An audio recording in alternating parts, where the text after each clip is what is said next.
Alors, Christian, donc, nous voici pour un interview pour la conférence d'astrologie mondiale concernant l'année 2025. Oui, Donc, peut-être pour ceux et celles qui ne te connaissent pas, juste te présenter. Donc, bien sûr, tu es astrologue hum, et tu as créé l'école d'astrologie structurale il y a environ 40 ans. oui, il y a une quarantaine d'années, Voilà, oui. maintenant tu n'enseignes plus, tu as fait des petits, et donc ce sont tes élèves maintenant qui prennent la relève de l'enseignement de l'astrologie structurale, et toi tu ne fais que des consultations. Voilà, j'ai arrêté l'enseignement. Voilà.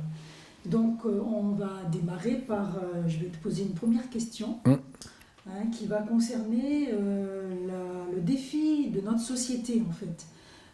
Selon ton éclairage astrologique, qu'est-ce que l'on rencontre comme défi actuellement, sociétalement parlant, et aussi peut-être le défi de l'humanité de ce fait. hum. Alors, on est dans une société qui est complètement en train de changer à un point qu'on n'imagine pas encore. Il y a un certain nombre de personnes qui commencent à réaliser que c'est un changement considérable qui est en route, mais on ne mesure pas l'amplitude. Et ce changement, il va passer par l'émergence dans l'humanité d'une révolution technologique qui est l'intelligence artificielle. Intelligence artificielle robotique. Tout ça mélangé, parce que tout ça, ça va se mélanger ensemble. C'est un saut quantique. C'est pas une petite évolution. On passe une étape fondamentale qui va tout changer. Grosso modo, il y en a eu 4 dans l'humanité. Il y a eu l'écriture, 4000 ans avant Jésus-Christ. Il y a eu la machine à vapeur, 18e siècle, avec le début de la révolution industrielle. Troisièmement, l'électricité et le pétrole. Ça, on arrive donc là au 19e siècle. Et l'intelligence artificielle. À chaque étape, on s'affranchit d'une matérialité. L'écriture, on s'affranchit du vocal. On s'affranchit de la transmission orale, puisqu'on a des traces écrites qui vont permettre de diffuser l'information. La machine à vapeur, c'est la libération de la force animale. Jusque-là, c'était le cheval qui faisait le travail. Le cheval, l'âne qui faisait le travail. Donc on dépendait encore d'un élément de la nature, les animaux. Avec la machine à vapeur, il y a les bateaux, voilà, les machines, tout ça, qui libèrent, qui créent une dépendance et qui crée un esclavagisme, mais qui libère en même temps une force qui n'est plus animale. Et puis, avec l'électricité, on passe encore à un autre stade, puisqu'on passe de l'énergie mécanique à un autre type d'énergie impalpable, invisible, l'électricité, le magnétisme, etc. Et quand on veut bien regarder comment fonctionne la société à l'heure actuelle, s'il n'y a plus d'électricité, il n'y a plus de société. La société, elle est finie. On peut éventuellement se passer de pétrole, mais on ne peut pas se passer d'électricité. Tout fonctionne à l'électricité. Donc, l'informatique, tout ça, c'est l'électricité. Donc, ça a été une révolution extrêmement importante pour la souplesse de l'utilisation de l'énergie. Et puis maintenant, on arrive à une autre saut quantique, l'intelligence artificielle, qui va nous libérer des tâches fastidieuses. Dans tous les cas de figure, ça libère du temps à l'être humain. Parce que recopier à la main des parchemins, ça prend des années. Une presse pour fabriquer un livre, ça ne prend pas des années. Donc on gagne du temps.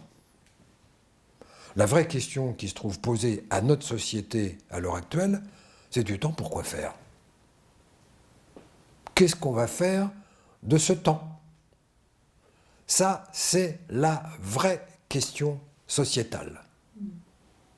On est dans une société qui, de par la libération du temps, est une société de consommation, est une société de quantité.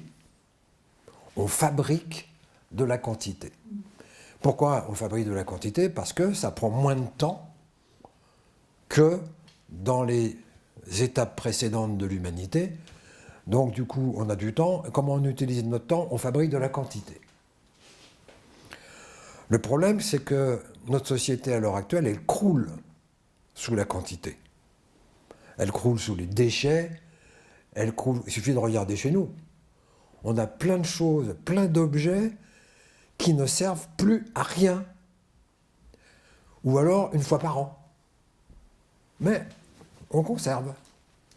Donc, on accumule la quantité, on est enfoui sous la quantité, avec une psyché qui est construite de la manière suivante: plus j'ai, plus je suis heureux. Donc la société de consommation, c'est ça. Si vous achetez, vous allez être plus heureux. Si vous avez plus de choses, ça va être plus facile, donc vous allez être plus heureux. Sauf que c'est pas vrai et ça marche pas. Donc comme ça marche pas, on est toujours dans la course d'augmenter la quantité, dans l'espoir d'être plus heureux parce qu'on aura plus. Sauf que ça marche pas. Parce que avoir, c'est pas être. Plus on a, moins on est. Donc on arrive à une dialectique qui est la dialectique de l'amplitude, de la quantité. Ça, notre société, à l'heure actuelle, l'amplitude, c'est bon. La vraie question, c'est l'intensité. C'est la dialectique amplitude-intensité.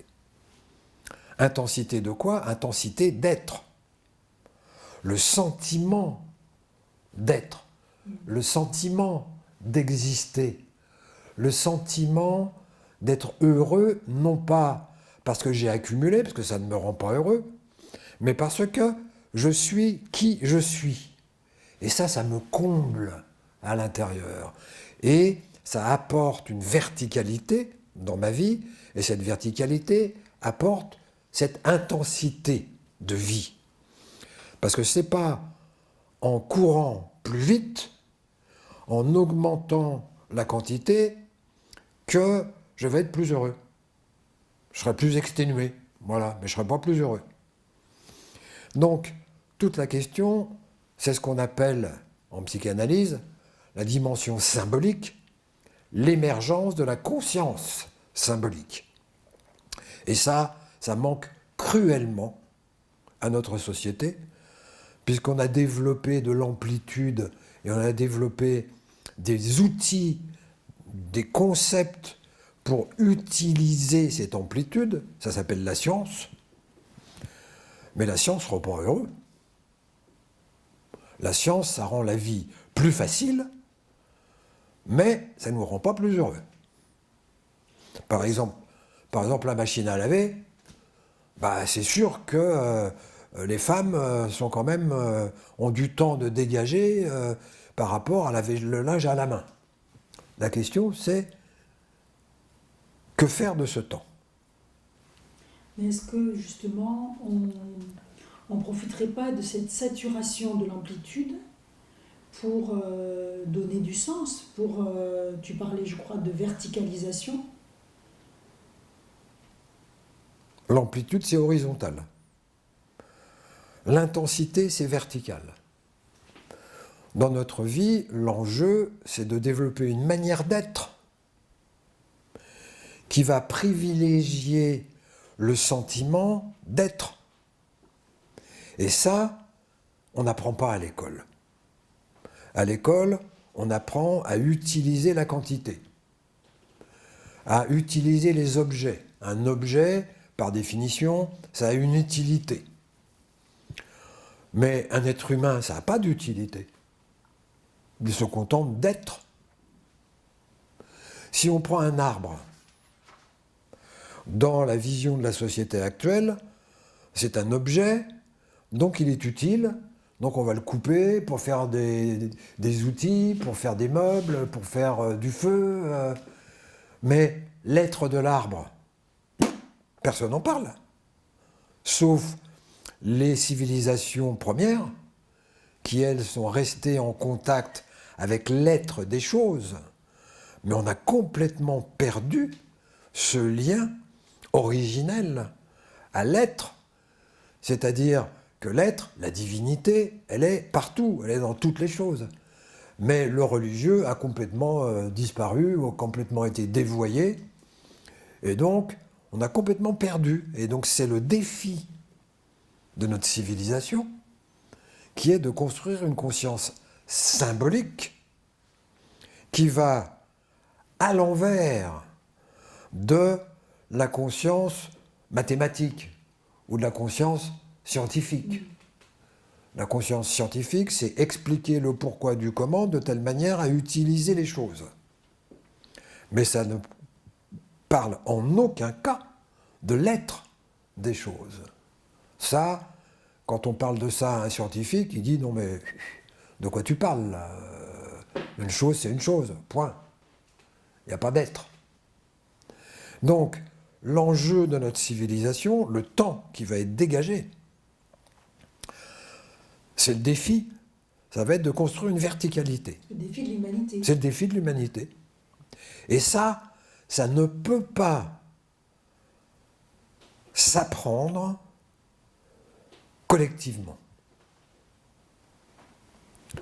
La quantité, c'est une œuvre collective. Une usine, c'est une œuvre collective. Un seul individu ne va pas pouvoir produire de la quantité. Mais plusieurs individus ensemble vont pouvoir produire de la quantité. Donc cette œuvre collective, on a des méthodes, on a des savoir-faire, il suffit de suivre des protocoles qui sont enseignés, et ça fonctionne. La conscience symbolique, il n'y a pas de modèle, puisque avec la dimension symbolique, on émerge à la notion de singularité. Ce qu'en psychanalyse, on appelle le je. Le sujet. Le sujet. À l'inverse du on, qui est la globalité indistincte. Donc l'émergence du sujet, c'est une affaire personnelle. Ça ne peut pas être une affaire sociétale. Ce qui nous renvoie, on verra ça un peu plus tard, à ne pas attendre du système social que le système social nous apprenne cette conscience symbolique. Ce n'est pas le système social qui va nous apprendre ça. C'est des individus qui ont fait le chemin de la conscience symbolique et qui vont pouvoir guider chacun à sa manière particulière dans ce chemin d'émergence d'une conscience, d'émergence d'une verticalité, non pas la conscience ordinaire qui est la conscience de ce qu'on a autour de nous. On a développé cette conscience-là, mais on ne parle pas de ça. On parle d'un autre type de conscience, la conscience symbolique, qui justement réintroduit la dimension d'être dans la matière. Donc le défi, c'est ça. Et si nous, en tant qu'individus, on n'est pas conscient que ce n'est pas la société qui va nous apporter cette réponse-là, on ne se mettra pas en route. Alors il y a des disciplines qui existent depuis l'Antiquité, qui ont comme fonction, justement, de permettre aux individus d'accéder à cette dimension de verticalité. L'astrologie en est une parmi d'autres, il y en a d'autres. Mais justement, ce sont des disciplines qui sont dévalorisées par le système social. Parce que le système social est conçu pour maintenir l'amplitude, pour maintenir la quantité et pour maintenir une espèce d'utilisation des individus. Les burn-out à l'heure actuelle, ça court les rues. Il y en a de plus en plus. Pourquoi?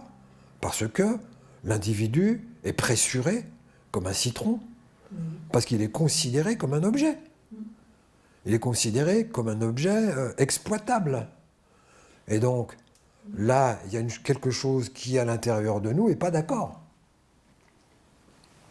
Cette verticalité dont tu parles, est-ce que ça a à voir avec la spiritualité?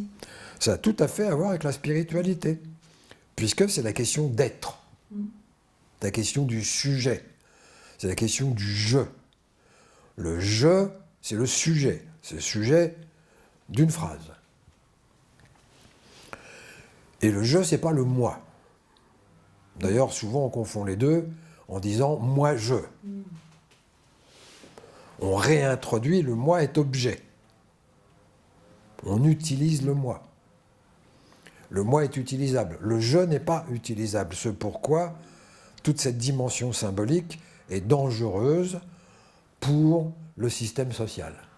Parce que la singularité échappe au on, échappe à l'indéfini. Donc, effectivement, le défi, c'est de mettre toute une dimension, entre guillemets, spirituelle. Je dis entre guillemets, parce qu'il ne faut pas confondre spiritualité et religion. Oui, on est d'accord. Le propre d'une religion, c'est qu'elle est collective. À l'inverse, la spiritualité, c'est singulier, c'est individuel, c'est un trajet unique qui ne peut pas suivre de modèle. Mais disons que ça fait appel à une dimension justement plus vaste que le petit moi et une dimension aussi de reliance au sacré, à la beauté de l'univers, à toute cette grandeur et tout ce mystère aussi qui Tout à fait. est présent en fait. Tout à fait. C'est-à-dire, c'est reconnaître l'être dans les choses, qui du coup n'est plus une chose. Du coup, c'est reconnaître l'esprit dans la matière. L'esprit du rocher, l'esprit de l'arbre, l'esprit du nuage, tout ce dont les cultures premières étaient intimement porteuses. Il y avait encore ce lien au sacré, parce qu'il y avait encore le lien à la divinité dans la matière. La matière étant l'expression particulière de la divinité, ou des divinités, puisque à l'époque, la divinité était plurielle, avant l'apparition du monothéisme. Donc, effectivement, il est question de resacraliser notre monde en construisant cette conscience symbolique, c'est-à-dire que tant que je ne suis pas en contact avec l'être que je suis, comment je pourrais être en contact avec l'être de l'arbre? Impossible. On est sur des registres qui sont complètement hétérogènes, complètement étrangers. C'est justement le défi, on va avoir du temps. Et le risque, c'est qu'avec l'intelligence artificielle émergent les réalités virtuelles qui vont multiplier les univers virtuels, où alors là, il n'y a pas de limite à la quantité. Et donc le risque, c'est de replonger dans un autre type d'amplitude qui n'a jamais encore existé, qui sont les mondes virtuels, et qui vont générer des mondes gratifiants pour le moi, enterrant à ce moment-là l'accès au jeu. Oui. puisque on va rentrer dans des univers qui vont être fabriqués sur mesure. Ça va être ça l'intelligence artificielle. On va avoir des assistants taillés sur mesure pour chacun d'entre nous. C'est ça l'émergence de la nouvelle société. On verra tout à l'heure que l'astrologie structurale appelle ça la société plutonienne, c'est-à-dire cette capacité à accumuler des informations en quantité infinie, de telle manière à ce qu'il y ait une banque de données pour chaque personne, pour chaque individu de la société, banque de données qui va définir ses caractéristiques personnelles et qui va permettre de tailler le monde à sa mesure. Par exemple, d'avoir un assistant personnel qui va être au courant de ce qui m'intéresse, de la philosophie qui me branche, de tous mes défauts, voilà, de toutes mes caractéristiques, parce que je vais être d'accord pour donner l'information de telle manière à avoir le bénéfice d'un univers gratifiant. Je vais pouvoir me confier mes états d'âme à mon assistant personnel, eh ben lui, il va m'écouter. Pas le cas de tout le monde, hein? Lui, il va m'écouter. Non seulement il va m'écouter, mais il va me répondre. Il va me répondre de telle manière à ce que ça me fasse du bien. Mais du coup, je fais l'économie de la relation. Du coup, je fais l'économie de l'autre, je fais l'économie de l'altérité, puisque on est dans l'univers du même. C'est-à-dire que l'assistant personnel, il va être un reflet de qui je suis. On est de l'ordre du même. On n'est plus du tout dans la confrontation à la différence. Au contraire, ça va aller complètement dans mon sens. Et donc là, le moi, la personnalité va se dilater. Alors déjà qu'on voit avec le président américain que l'ego dilaté, on sait ce que c'est, mais ce n'est que le début. Ce n'est que le début. Quand on voit comment fonctionnent les réseaux sociaux, c'est l'apologie du moi. Et justement, ça, au vu de ces changements politiques là, récents, avec l'arrivée de Trump et tout ce qu'il... tous les jours, il met... tous les jours, il y a quelque chose de nouveau, en fait. Hein, il nous sort quelque chose de nouveau. Quel serait, selon toi, le scénario possible, finalement? Alors, je le disais tout à l'heure... Peut-être qu'il s'appuie aussi, bien sûr, sur l'astrologie, puisqu'on est là pour ça. Je le disais tout à l'heure, on arrive dans une société que j'appelle plutonienne, de niveau plutonien.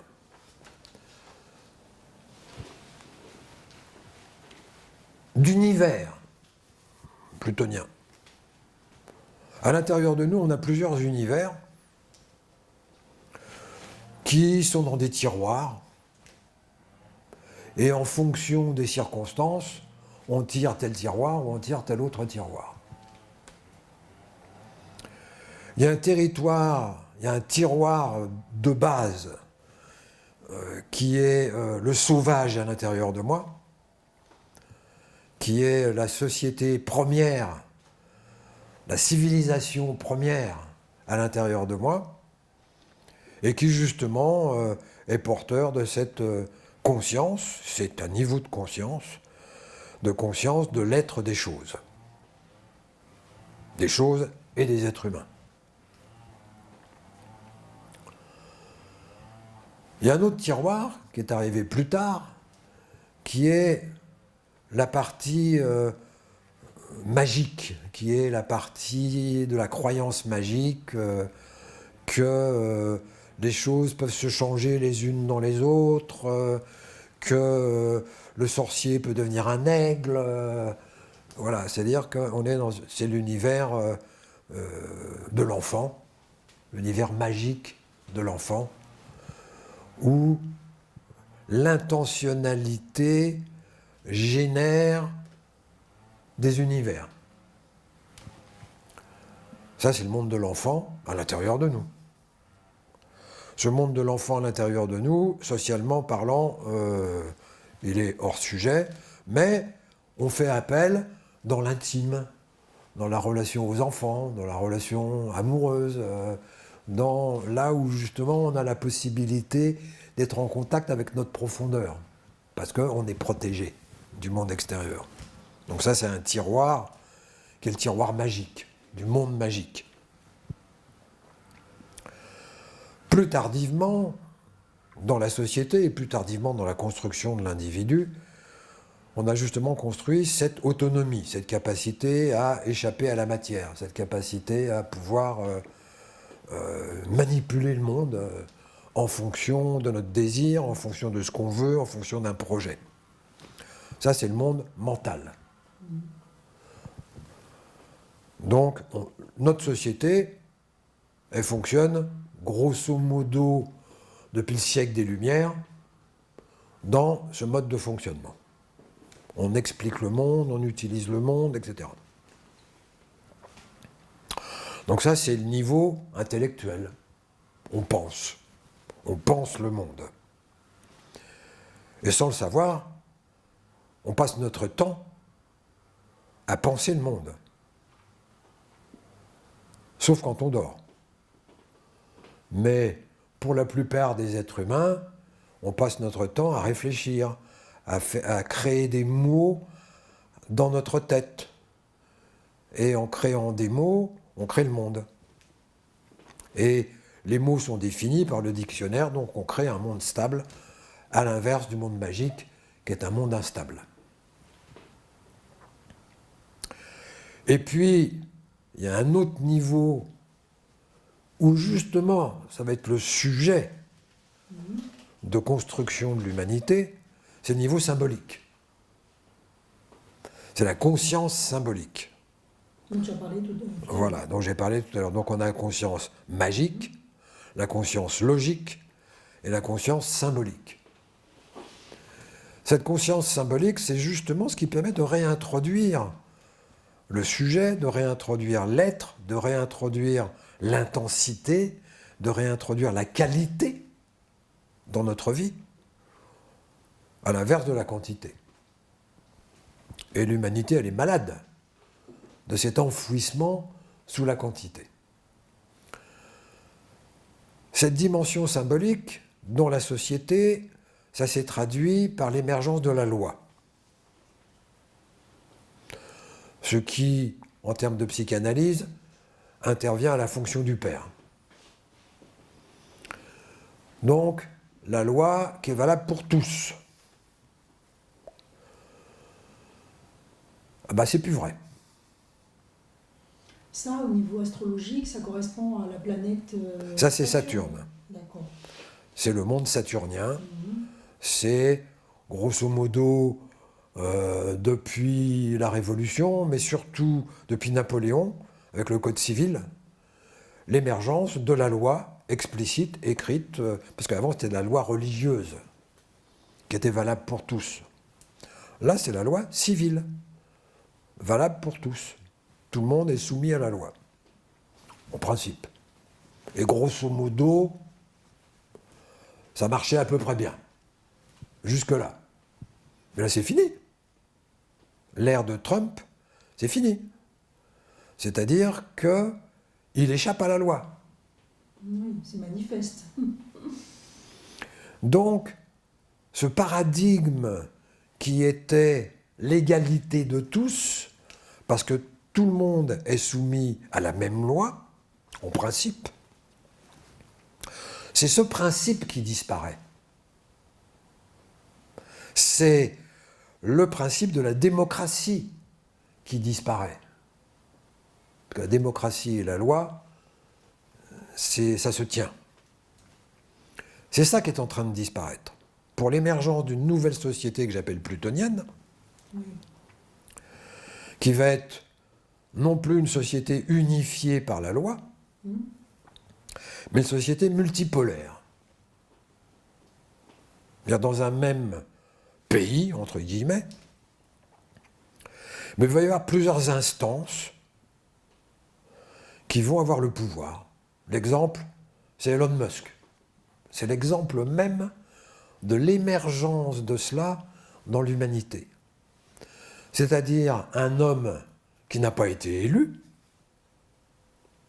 mais qui a des pouvoirs politiques.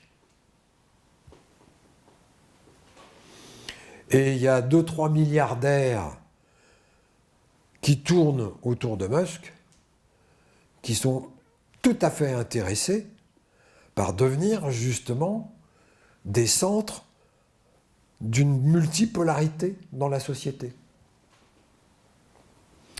Donc on se dirige vers un monde qui va être dirigé par des sociétés. Des corporations? Des corporations. Qui vont avoir à la fois un pouvoir de production. À cet égard, c'est des conglomérats. Il y a des rassemblements de personnes qui ont des activités extrêmement différentes. C'est le cas de Musk. Hein. La voiture, le réseau social, le spatial, les trucs médicaux. On est dans l'illustration de l'émergence de cette nouvelle société où les États vont devenir des objets pour ces sociétés. Et donc, où c'est les conglomérats qui vont avoir le pouvoir politique. Donc il y aura toujours, il suffit de regarder en Chine, hein, il y aura toujours des élections, il y aura toujours, pour regarder la forme, mais dans les faits, on revient vers une autocratie, mais une autocratie qui n'a plus vocation de diriger, mais qui a vocation de vendre. Donc, comment tu appelais ça tout à l'heure? Oui, l'amplification, la saturation. L'amplitude. L'amplitude, voilà. La saturation de l'amplitude, on pourrait s'attendre à un maximum de saturation, du coup. Et puis à une monétisation de la politique aussi. Tout ça, ça revient au même. Il est question de vendre. Quand on voit le fonctionnement de Trump, qu'est-ce qu'il dit? Il dit « je veux récupérer mon argent ». C'est explicite, je veux dire, il n'y a pas de faux semblants, il n'y a pas de trucs par en dessous. C'est évident que depuis des dizaines d'années, les questions financières sont toujours par en dessous. Mais là, ça devient complètement explicite. C'est « tu me rembourses l'argent que tu me dois. Sinon, je te lâche ». C'est ce qu'il fait avec Taïwan. C'est ce qu'il fait avec l'Ukraine. C'est la marchandisation de la politique. Donc cette nouvelle société va faire en sorte que les individus, eux, vont devenir des objets de consommation. De consommation de qui? Des corporations. Alors, déjà qu'à l'heure actuelle, les salariés sont des objets de consommation d'une entreprise. Ils ont la possibilité de changer d'entreprise. Mais quand tu deviens objet de consommation d'un conglomérat, dont tu dépends pour tous les aspects de ta vie, dont tu dépends pour les voitures, pour le téléphone, les réseaux satellitaires, là, pour le téléphone, pour tous les aspects de ta vie appartiennent à une société. Ça fait peur. Oui. Bon, la question Donc, qui me vient, c'est comment échapper à ça. voilà. Alors, comment ils vont se débrouiller pour nous empêcher d'échapper à ça? Ils vont nous créer des mondes virtuels, pilotés par l'intelligence artificielle, Pour bien nous endormir. pour bien fabriquer une quantité illimitée d'univers. Alors là, il n'y a pas de limite, là. La seule limite physique qu'il y a, c'est la capacité de stockage en mémoire, c'est tout. Alors déjà qu'on a des banques, des hangars gigantesques de machines qui stockent de disques durs, qui stockent des données, ben là, ça va se multiplier à l'infini. C'est la seule limite. La seule limite, c'est la consommation d'énergie, parce que ça consomme beaucoup d'énergie de fabriquer des mondes virtuels, parce que ça fabrique à la fois de la quantité d'informations qui doit circuler et de la quantité de mémoire pour justement mettre en mémoire toutes les spécificités de cette personne-là en particulier. On est plusieurs milliards d'individus, ça veut dire une banque de données de plusieurs milliards de cas particuliers. Donc, le système va générer ça. Comment échapper à ça? Eh bien, s'intéresser aux disciplines qui nous apprennent la conscience symbolique. Et l'astrologie est une de ces disciplines qui véhiculent depuis l'aube des temps le lien entre les planètes et la divinité et les individus. Donc on revient bien à la notion d'être. Une planète, c'est une divinité. La Lune, c'est une divinité. Mars, c'est un dieu. Et astrologiquement parlant, donc il n'y a pas de transit, en tous les cas, cette année par rapport à ce qu'on voit émerger là. Alors, Il y a des spécificités quand même absolument. D'accord. Le temps dans lequel nous sommes ne peut pas se comprendre sans comprendre les grands cycles. Il y a un premier grand cycle de 3800 ans qui s'est conclu en 89-93 et donc un nouveau cycle de 3800 ans qui a démarré en 89-93. Astrologiquement, c'est la triple conjonction Saturne, Uranus, Neptune. Ce qui est intéressant ici, c'est le lien d'Uranus et de Neptune qui va être confirmé par Saturne. Sur le plan politique, Uranus, c'est la société de consommation, la société libérale, comme on dit, voire ultra-libérale, qui voit sa culmination avec Trump, America First. Les autres, j'en ai rien à foutre. Par ici, la bonne soupe. Ça, c'est Uranus.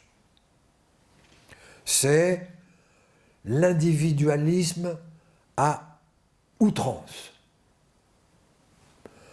Et tous les êtres humains, enfin tous les individus aux États-Unis sont armés, ils ont des arsenaux chez eux, parce qu'on ne peut pas compter sur la société. Eh bien, Trump multiplie ça. Donc, c'est l'outrance, et on verra d'où vient cette outrance. Mais ce changement entre Uranus et Neptune date de 89-93, chute du mur de Berlin. Premier grand cycle. Et au mois de juin, là, on va arriver à une étape, une deuxième étape de ce grand cycle, le sextile Uranus-Neptune, qui va justement rebrasser les cartes. Mais on n'y est pas encore. Donc, premier grand cycle. Deuxième grand cycle, Jupiter, Saturne, Pluton. Ce qui est à retenir, c'est Saturne, Pluton. Cycle qui commence En 2019-2020, qu'est-ce qu'il y a en 2019-2020? Le Covid. Oui. Mars 2020. Le pass sanitaire. Les codes barres. L'émergence du code barre en tant que contrôle des individus. Et à partir de ce moment-là, c'est l'émergence de la société plutonienne. D'où l'intensification de tout. Donc on est dans une intensification de tous les mouvements, parce que le propre de Pluton, c'est de faire le ménage. C'est de mettre du chaos, c'est de diviser, c'est de mettre du chaos. Bah, c'est ce que fait Trump. Hein. On a l'impression que voilà. Tous ses alliés, il les divise, il rebat toutes les cartes. Donc on est en plein dans cette chaotisation d'un système social qui était bancal mais qui fonctionnait hein, quand même. Et là, tout est remis en cause, tout. Avec, donc, d'un côté, l'augmentation d'Uranus, avec Trump, et de l'autre côté, l'augmentation de Neptune, avec la Chine. Neptune, c'était, 89-93, c'était l'URSS. Chute de l'URSS. Donc, Neptune n'a plus de lieu d'incarnation. Mais justement, ça a été repris par la Chine, mais pas de la même manière, sur un mode Pluton. Donc on a Uranus qui commence à fonctionner sur un mode Pluton, et Neptune qui déjà depuis un moment, depuis justement 89-93, qui fonctionne sur le mode plutonien. Donc on retrouve l'antagonisme USA et Chine, avec l'Europe qui est exclue. Et qu'est-ce qui est en train de se passer? Il est en train de se passer que l'Europe commence à se dire les États-Unis ne sont plus nos amis, ce sont nos adversaires, ce n'est pas des ennemis, c'est des adversaires, c'est-à-dire c'est une entreprise concurrente qui cherche à nous taxer, qui cherche à faire du fric sur notre dos. Et tout le défi de l'Europe, c'est le défi des individus. C'est-à-dire de trouver un juste équilibre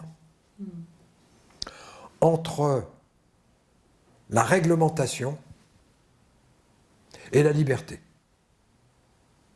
La réglementation, donc, du coup, liée à Saturne, c'est ça? Liée à Saturne, tout à fait. Et la liberté liée à Uranus? Liée à Uranus. C'est-à-dire de trouver, mais la liberté, mais en même temps qui prend en compte, par la réglementation, la collectivité. C'est-à-dire le bien commun. Et on voit comment Trump, par l'entremise d'Elon Musk, est en train de détruire complètement le bien commun aux États-Unis. Notamment toute l'éducation, pour que l'éducation soit des écoles privées et ne soit plus à la charge de l'État. Donc tout ce qui était bien commun va complètement disparaître aux États-Unis. Et la question de l'Europe, ça va être justement de trouver cet équilibre entre le bien commun et la liberté individuelle. Et est-ce qu'on ne pourrait pas faire le parallèle entre, par exemple, l'éthique du sujet, donc la construction d'une éthique à l'intérieur, l'éthique du sujet et la possibilité que le sujet, il soit sujet, justement. Exact. C'est pour ça que je dis que c'est la même question qui va se trouver posée pour l'Europe et pour les individus. En miroir, en reflet. En reflet. Ce qui est à l'extérieur. Ce qui est à l'extérieur est à l'intérieur. En reflet de ce qui est à l'intérieur. Tout à fait. Et donc la question de l'Europe, ça va être comment construire une conscience digne de ce nom et qui ne soit pas un espace de marchands, où il y ait une éthique, justement. Il n'y a plus d'éthique aux États-Unis. Il n'y en a plus. C'est-à-dire que tout ce qui était la réglementation, tout ce qui était la protection de l'environnement, tout ce qui était la protection de l'enfance, tout ça, ça disparaît. Donc comment trouver un équilibre en Europe, mais comment trouver un équilibre dans notre vie entre faire partie de la société, parce qu'on fait partie de la société, et donc quel rôle jouer dans la société, quelle est ma place dans la société, quel rôle j'ai en tant qu'être, qu'est-ce que je peux apporter de mon expérience de vie, de ma compréhension du monde, voilà, quelle est ma participation, comment je vais participer à la collectivité. Et je ne parle pas là uniquement de politique, je parle de participer dans des associations, dans des groupes, dans des groupements, dans des communes, dans des... voilà, quelle est ma partie, quelle est ma part, qu'est-ce que j'apporte aux autres du chemin que j'ai fait, de mon regard sur le monde, de ma qualité d'être, de qui je suis particulièrement. Donc ça conviendra aux autres, ça ne conviendra pas aux autres, ça n'a aucune importance, je ne peux pas convenir à tout le monde. Justement, l'enjeu, c'est de sortir d'une uniformisation pour laisser suffisamment de liberté aux individus sans que pour autant ils deviennent obsédés par moi. Parce que l'obsession par moi, elle va être nourrie par l'intelligence artificielle. Et ça va nous couper. Et donc l'humanité va être partagée en deux. Il y a ceux qui vont se faire avoir, il y a ceux qui vont rentrer dans la quantité, il y a ceux qui vont rentrer dans les mondes virtuels et qui vont être perdus pour l'humanité. Ça va devenir des objets.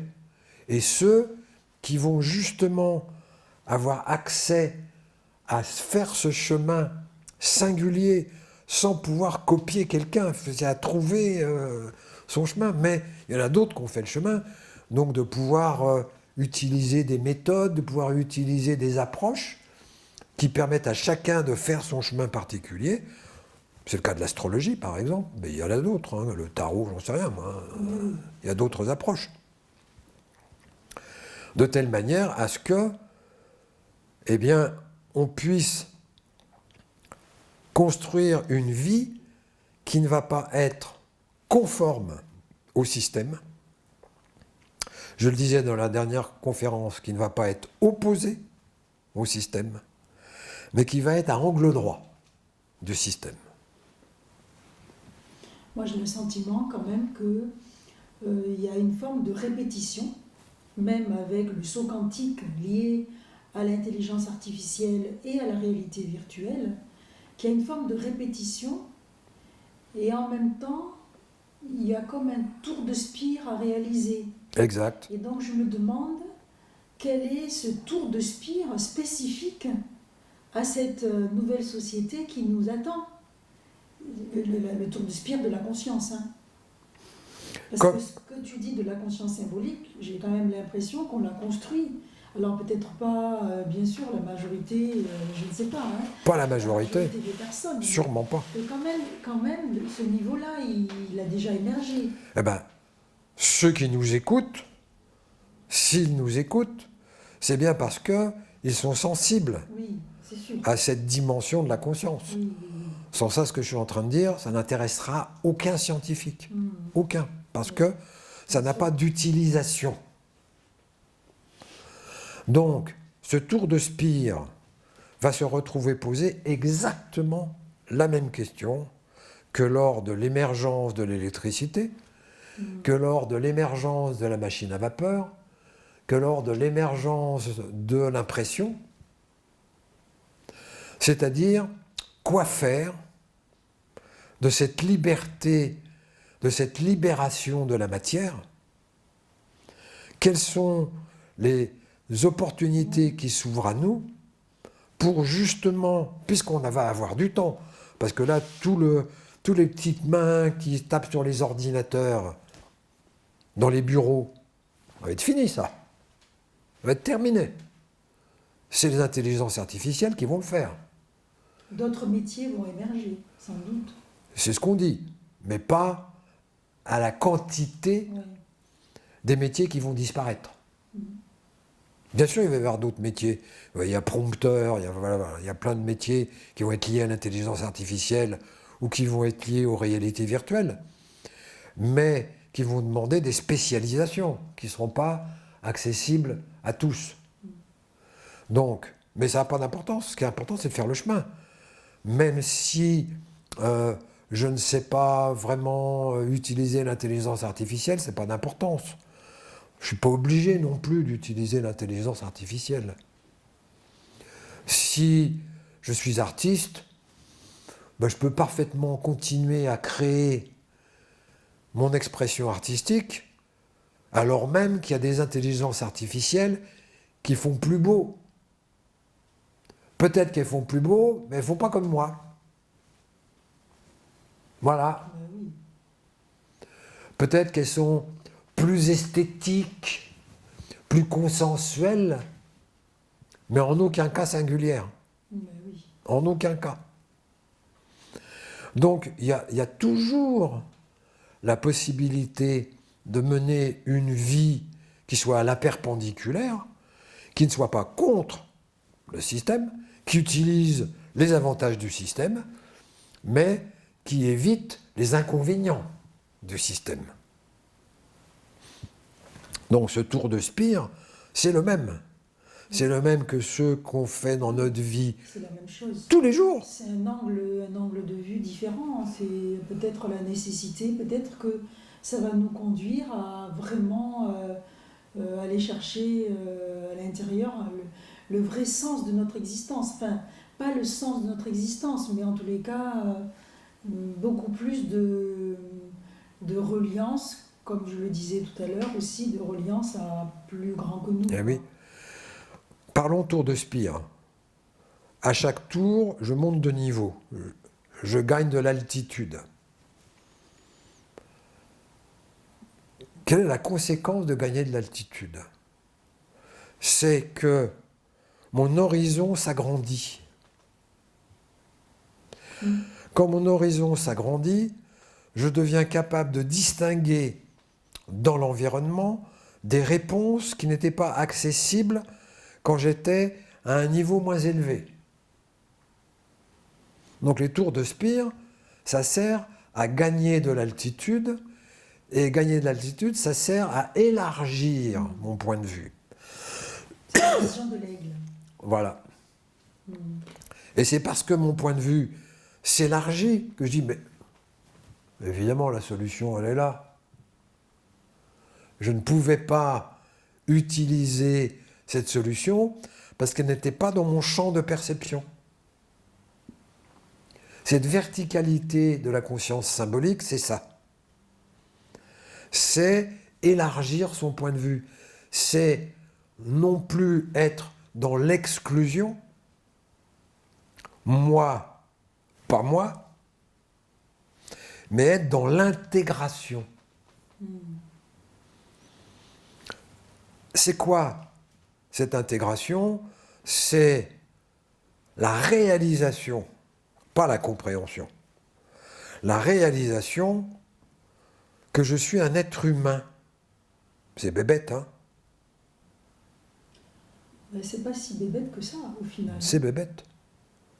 Si je suis un être humain, je ne peux pas me comporter de telle manière à blesser l'humanité.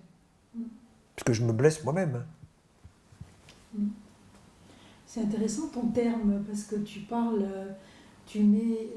d'exclusion, et en face de l'exclusion, tu mets le terme intégration, et non pas le terme d'inclusion. Je trouve ça intéressant. Parce que l'intégration suppose une cristallisation. C'est-à-dire faire une unité avec. Une inclusion, il n'y a pas forcément d'unification. Ça peut rester une inclusion. Ça reste un petit machin qui est séparé à l'intérieur. Non, mais ton terme, il est intéressant parce que justement, on parle beaucoup en ce moment d'inclusion. C'est pour ça que je relève ce terme qui me paraît oui. plus juste et puis qui définit autre chose. Du coup, Alors, il y a autre chose. c'est Abellio qui nous parle de manière intéressante de ça.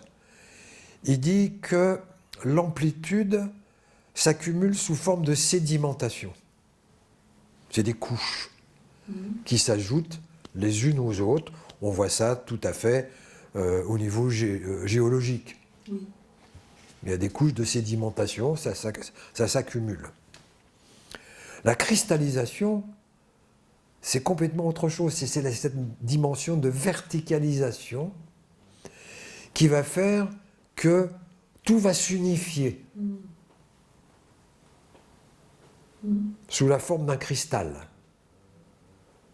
C'est pas pour rien que les cristaux représentent toujours quelque chose de fascinant, parce que la caractéristique d'un cristal, c'est que la structure intérieure est la même que la structure extérieure, est la même que la forme extérieure. C'est-à-dire que si on prend un diamant, donc on voit très bien la forme du diamant, eh bien la forme du diamant, qui n'est pas taillée, hein, c'est la même que l'atome de diamant. C'est ça la cristallisation.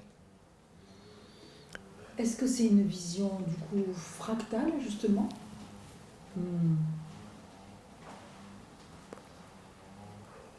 Le petit est dans le grand et le grand est dans le petit. Tout à fait. Donc cette dimension symbolique va, dans l'étape d'après, avoir la possibilité de générer une conscience fractale. Ça, on n'y est pas. Mais qui ne pourra pas se construire sans la conscience symbolique. Donc, pour conclure, Christian, est-ce que tu aurais quelque chose à dire à nos auditeurs, ou nos auditrices? Quel mot clé, ou il y en a peut-être plusieurs, mais tu pourrais exprimer? Revenir à soi. C'est le chemin. Revenir à soi.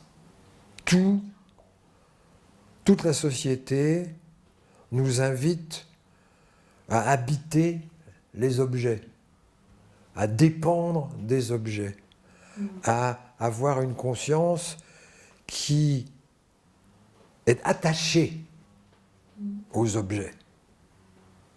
Mais s'attacher aux objets, c'est se détacher de qui nous sommes. Comment faire? Revenir à qui je suis. C'est le chemin. Personne ne peut le faire pour moi. Personne ne peut le décider pour moi. Personne ne peut m'obliger à revenir à qui je suis en face de qui tu es. C'est un chemin. Je crois qu'on va s'arrêter là pour cette conférence. Merci beaucoup. Merci de ta présence.